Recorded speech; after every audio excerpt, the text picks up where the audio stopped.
Entonces vamos a platicar en esta sesión acerca de la dinámica de la partícula. Esto vamos a considerar un modelo para hacer el estudio de la mecánica, perdón, de la dinámica solo para el caso de partículas.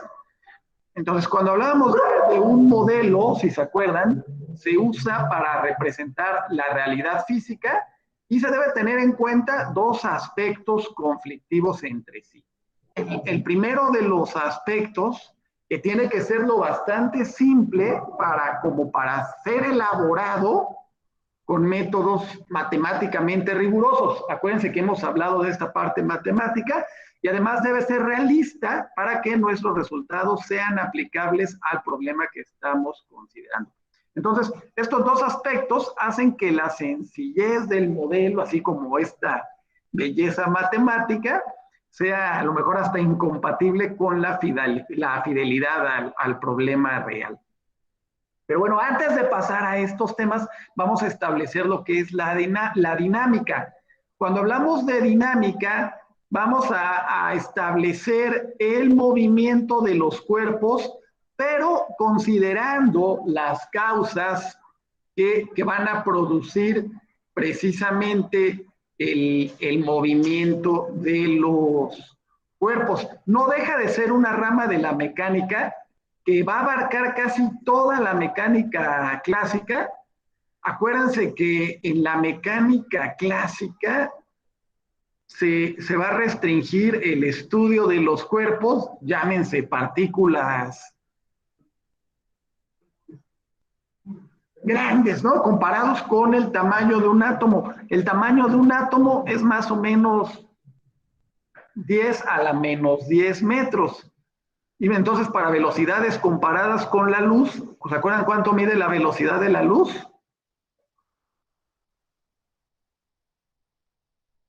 ¿Se acuerdan o ya no se acuerdan? Ya no me acuerdo. Más o menos, ¿no? 3 por 10 a la 300,000 kilómetros por segundo, más o menos, ¿no? O lo que sería 3 por 10 a la 8 metros sobre segundo, más o menos. Acuérdense que no es exactamente. Entonces, acuérdense que también Isaac Newton es el creador de la mecánica clásica, y la mecánica relativista de estudiar el movimiento de las partículas subatómicas que se mueven a muy altas velocidades. Es más general que la mecánica clásica, a la que incluye como caso particular. Y bueno, ya cuando hablamos de la mecánica relativista, ¿quién es el creador de esta mecánica relativista? Uno muy pachón, despeinado siempre. Tesla. No. ¿Albert qué? Albert Einstein. Exactamente, Albert Einstein. Entonces, él es el que se considera precisamente el creador, ¿no? de esta rama. Hay unos primeros estudios que se le adjudican a Galileo Galilei. Él establece un gran avance en esta parte del movimiento. De hecho, sus estudios realmente eran revolucionarios para la época en la que estamos hablando, entre 1500 y los años 1600. Él proponía la teoría científica en ese tiempo, que la Tierra giraba alrededor del Sol en torno, mejor dicho, contrario a lo que decía no solamente la iglesia, ¿no? Sino que además de la iglesia, todas las, llámense, doctrinas y creencias que imponían que decíamos que la Tierra era el centro del universo. Entonces, en esos años 1500, 1600, llega Galileo y les decía, ¿saben qué? Pues es que no tienen fundamentos, ¿no? Para hacer ese tipo de afirmaciones. Y bueno, acuérdense que también en esos años quienes se oponían a estas creencias eran castigados con penas mortales, quemados en la hoguera o algunas otras barbaries impuestas desafortunadamente por la religión católica, y eso de alguna manera obstruía todas y cada una de estas cuestiones. Entonces Galileo, encontrándose ante esta situación tan complicada, pues no podía publicar así sus resultados y en ocasiones pues fue obligado a retractarse públicamente con tal de salvaguardar su vida. Más adelante la Inquisición española incluso propició que todas sus universidades aprobaran y estudiaran la tesis de Galileo, pero bueno, esto ya fue después. Y bueno, ya durante un jubileo, ya la Iglesia Católica tuvo incluso que pedir perdón, ya esto es más reciente, en este jubileo, al mundo científico por no haber creído precisamente en esta teoría de Galileo. Incluso le pide perdón a Galileo, pues ya se lo había chupado la bruja, pero le pidió perdón, así como un presidente que no vamos a decir el nombre, que quiere que le pida perdón a Hernán Cortés. Pero bueno, le acabaron pidiendo perdón ya en el jubileo 2000. Bueno, y un filósofo contemporáneo de Galileo, por ejemplo, regresándonos a esos años, Giordano Bruno, este sí que tuvo un final trágico. Fue quemado en la hoguera por ahí de los años, igual que Galileo, 1500, 1600. Fue quemado en la hoguera de la Inquisición por defender estas ideas que compartía Galileo. Afortunadamente ya la Iglesia Católica ya no continúa tanto con estas ideas, pues medias retrógradas, ¿no? Dictatoriales. Y si vemos ejemplos, por ejemplo, la píldora, esta pastilla del día siguiente, ¿han oído hablar de esta pastilla del día siguiente?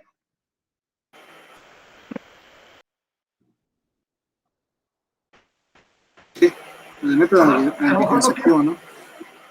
Ajá, a lo mejor no tiene tanto que ver, pero sí la Iglesia, aunque ya está demostrado que esta píldora del día siguiente pues no es abortiva, pues bueno, aquí sí la Iglesia de repente como que castiga este tipo de cuestiones, que bueno, a la larga estos métodos de emergencia anticonceptiva pues resultan mejores que tener a lo mejor a un hijo pues que no deseado, ¿no? Pero además científicamente sí está demostrado que no es abortiva, ¿no? También se oponían hace tiempo, por ejemplo, que alguien se divorciara, si ya se casó por la Iglesia, pues que se divorciara, y aunque el marido pues era bien gandalla y y golpeara a la esposa, pues no tenía que quedarse porque ella estaba casada por la Iglesia y se tenía que someter a estas cuestiones. Bueno, afortunadamente ya un poquito cambia, ¿no? Aunque sí se resiste a aceptar algunas sanciones, por ejemplo, en contra de esos sacerdotes que en ocasiones han sido acusados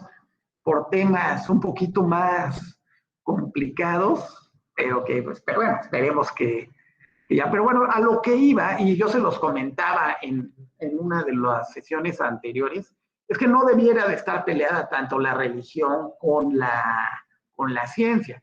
Pero bueno, en esos momentos sí, la religión obstruía y hasta el momento obstruye, ¿no? Algunas cuestiones que aunque la ciencia dice, no, pues esto sucede de esta manera, por eso citaba estos ejemplos, entonces la religión de repente sí trata de obstruir, ¿no? Aunque la ciencia esté más cercana. Pero bueno, voy a regresarme a Galileo, ya que antes de Galileo, precisamente, los filósofos pensaban que se necesitaba una influencia externa, así lo llamaban, entre comillas, vamos a ponerle influencia externa, para que un cuerpo se mantuviera en movimiento.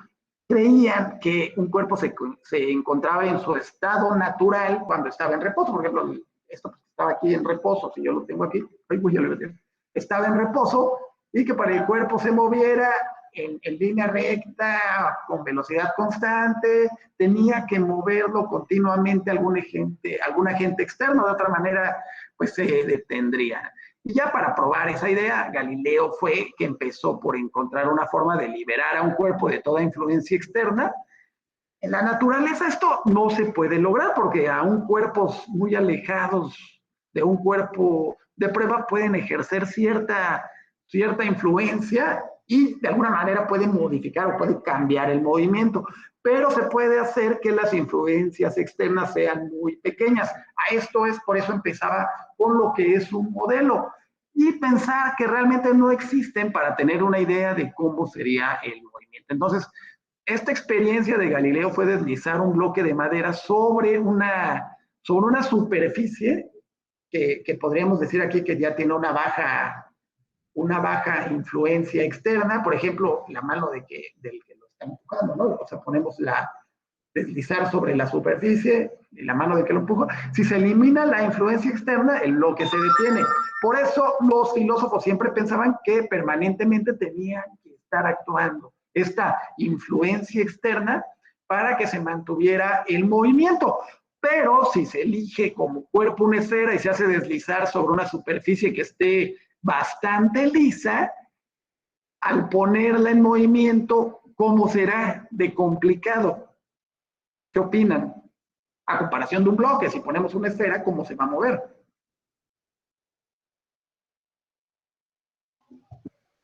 Pues ahora sí que la esfera puede agarrar diferentes direcciones, a contrario a un bloque, porque un bloque le puedes menear y puede agarrar recto o izquierda derecha.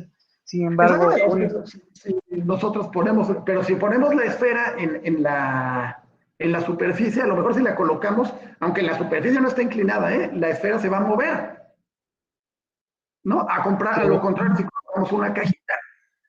Entonces, por ahí vienen este tipo de cuestiones y de demostraciones que hizo en ese momento Galileo. Y bueno, ya le llamó a esta influencia externa que hace un cuerpo que esté detenido o en movimiento y le llamó fuerza, un concepto bastante trascendental precisamente para los estudios de la dinámica. ¿Qué es la fuerza? ¿Qué creen que sea la fuerza?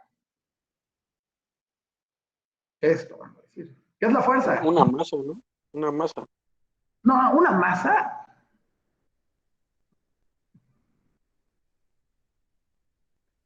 ¿Qué es la fuerza? La fuerza, ¿qué es la fuerza?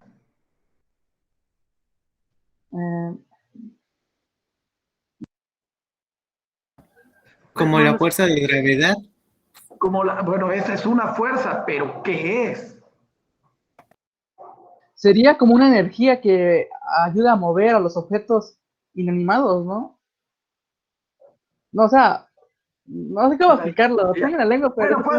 Bueno, sí puede ser algo así, güey. No es exactamente, pero vamos a explicarlo en la vida cotidiana. En la vida cotidiana nosotros hemos considerado fuerza, pues no una energía, pero sí a una sensación común asociada con esta dificultad para mover o levantar un cuerpo. En física, bueno, no crean que es con algún fin de otro estilo. Pero, por ejemplo, está esto, no voy a poner marcas para que no digan de qué es. Salud. Pero pues, ustedes lo ven pesado, ¿no? Entonces, yo necesito, la fuerza va a ser precisamente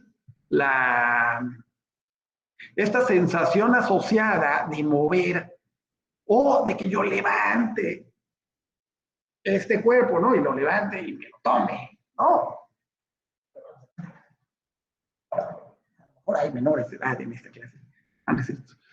Entonces, esa fuera, y por ejemplo, cuando yo levanto esto, o cuando yo levanto, ¿qué otra cosa tengo por acá? Déjenme ver qué otra cosa tengo por acá.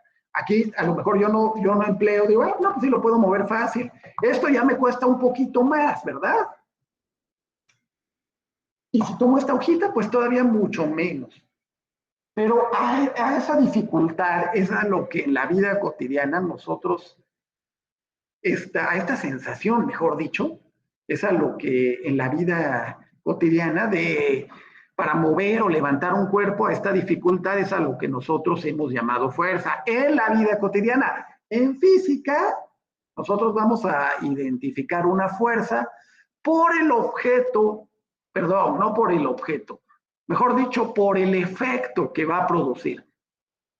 Entonces, uno de los efectos de una fuerza es, por ejemplo, cambiar el estado que se llama de reposo o de movimiento del cuerpo.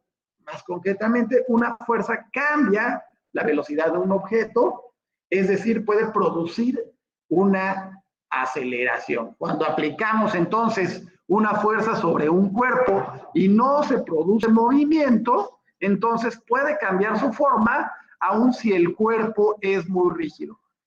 Esta deformación puede o no ser permanente, entonces dichos efectos de la fuerza neta son dos: cambiar el estado de movimiento de un cuerpo o producir una deformación, o bueno, también pueden ser ambas cosas de manera simultánea. Normalmente sobre un cuerpo pueden actuar un montón de fuerzas y siempre están actuando un montón de fuerzas sobre un cuerpo. Mencionaban la fuerza de la gravedad, como siempre. Entonces, este cuerpo acelera cuando el efecto de la fuerza neta sobre él no es cero. Yo les mostraba, es que no tengo algo, pero si este lapicero, si lo alcanzan a ver, ahí. ¿Allá lo ven?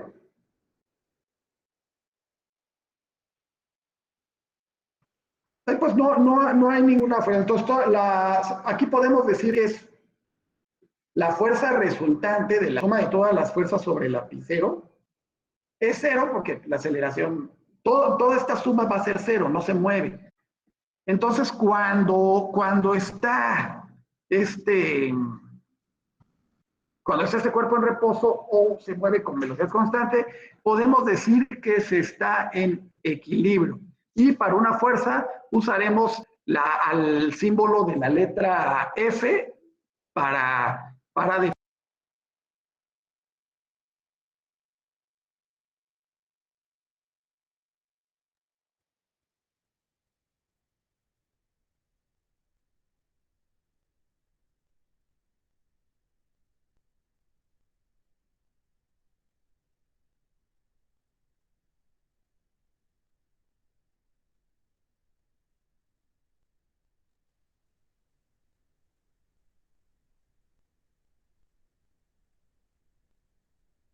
Las fuerzas de contacto, estas van a representar el resultado del contacto físico.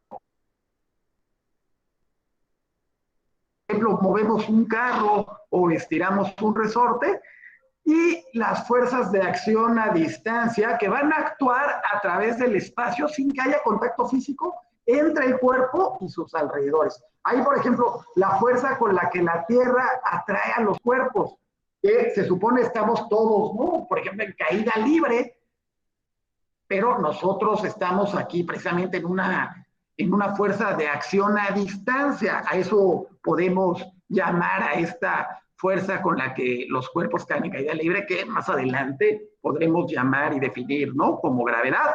Pero todas estas diferentes formas de fuerzas se encuentran dentro de estas dos grandes clasificaciones. Recuerden, las fuerzas de contacto y las fuerzas de acción a distancia. Pero bueno, para describir el mundo, la física va, bueno, principalmente la contemporánea, va a recurrir a cuatro interacciones o fuerzas fundamentales que van a actuar sobre las partículas de materia, así como también sobre las antipartículas, vehiculadas por partículas también llamadas vectores de interacción, que son el fotón, que hay una interacción electromagnética, el bosón, que es la interacción débil, y el gluón, la interacción fuerte, así como el gravitón, que es esta interacción, el gravitón, la interacción, llamémosle, gravitacional. Entonces, las fuerzas electromagnéticas de atracción o repulsión entre partículas que están cargadas, ya sea en reposo o en movimiento, explican esta cuestión de los átomos, que es mucho más intensa que la gravitacional, en el caso de estas fuerzas electromagnéticas. Las fuerzas nucleares, las segundas, las fuerzas nucleares intensas en entre partículas subatómicas responsables de la existencia del núcleo atómico aseguran la cohesión interna de los constituyentes del núcleo atómico, ya sean protones y neutrones, y este es responsable de un gran número de reacciones y de desintegraciones. Es la de mayor magnitud. Aquí estamos hablando de 10 a la 2 o 10 a la 3 veces la fuerza electromagnética. Entonces hablamos de una cantidad de fuerza bastante grande. Las fuerzas nucleares débiles de corto alcance, estas van a regir algunos procesos radiactivos que establecen la estabilidad de algunos núcleos.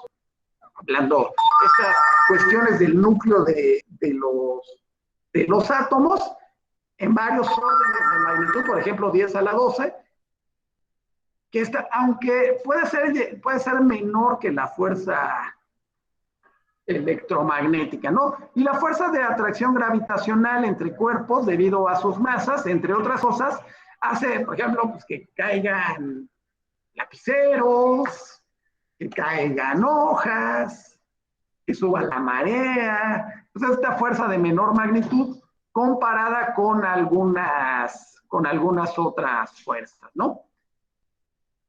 Y bueno, para que este concepto de fuerza sea exacto, se debe establecer un método para que nosotros logremos medir la fuerza. ¿Y cómo podemos medir la fuerza?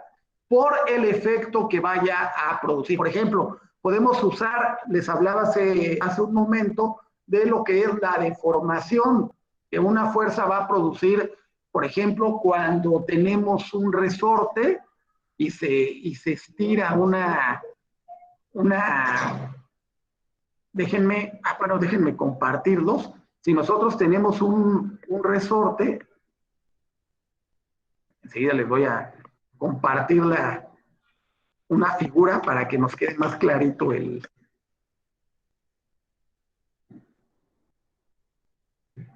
pero no, fíjense que no se las voy a poder compartir. Pero bueno, si se estiran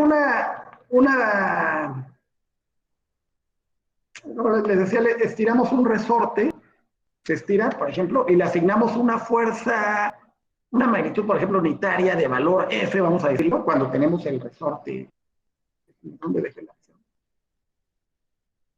Cuando estiramos el resorte, bueno, lo estiramos cuando mejor lo contraemos y aplicamos otra fuerza al mismo resorte de manera horizontal, producimos un estiramiento de 2 unidades. Por ejemplo, la magnitud de la fuerza va a ser, digamos, de 2F. Cuando yo hago hacia acá el resorte y luego lo suelto, pues va a ser a lo mejor 2F la fuerza. Y si aplicamos a lo mejor 2 fuerzas, el resorte incluso hasta se va a inclinar, ¿no? Y la fuerza equivalente que produce este estiramiento, pues va a ser la suma tanto hacia acá como la que lo movemos hacia arriba y hacia abajo, ¿no? Entonces, hay instrumentos para medir las fuerzas. Estos instrumentos se denominan, ¿alguien sabe cómo se llaman los instrumentos que miden la fuerza?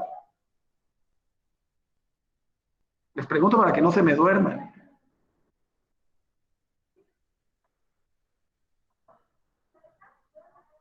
¿Cómo se llaman? No los oigo.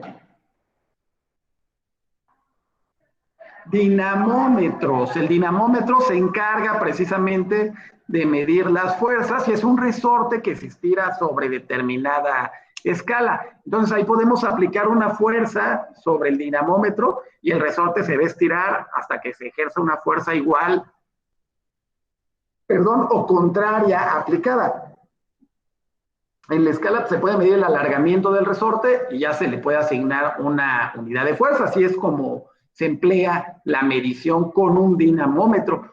Incluso estos aparatos se pueden calibrar y se pueden usar para medir diferentes fuerzas, ¿no? Entonces, pues, por ahí puede venir este tipo de cuestiones. Estos procedimientos son válidos para pequeños alargamientos de resortes, ya que si, por ejemplo, la fuerza es intensa, se puede deformar y puede ser que ya no vuelva a la forma, llamémosle, por decir algo original, ¿no? Bueno, voy a detener aquí nuestra grabación para pasar a las dudas y los comentarios.